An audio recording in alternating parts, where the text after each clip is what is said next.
Catch miss তো match miss, ভুলের মাসুল দিল বাংলাদেশ।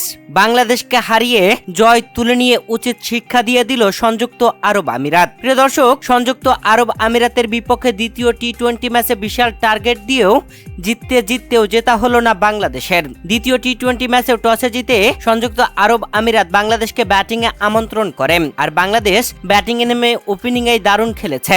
তানজিদ হাসান তামিম 59 রানের ইনিংস খেলেছেন, এছাড়া লিটন দাস করেছেন 40, তাওহিদ হৃদয় 45। মোট কথা বাংলাদেশের প্রত্যেক ব্যাটারই মোটামুটি ভালো খেলেছে। বাংলাদেশ পুরো 20 ওভার খেলে 5 উইকেট হারিয়ে 205 রান সংগ্রহ করে। 206 রানের টার্গেটে ব্যাট করতে নেমে সংযুক্ত আরব আমিরাতের দুই ওপেনার তাণ্ডব চালিয়েছিল।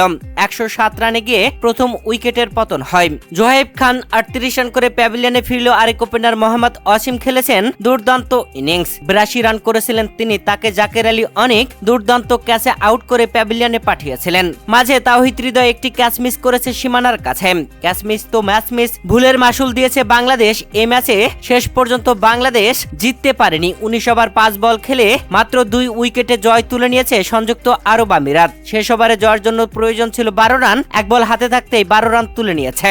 বাংলাদেশ বেশ কিছু ভুল করেছে এই ম্যাচে, অনেকগুলো ক্যাচ মিস, এছাড়াও 19তম ওভারে থ্রো করে একটি বাউন্ডারি দিয়েছে। সত্যি বাংলাদেশকে হারিয়ে যেন সংযুক্ত আরব আমিরাত দেখিয়ে দিল।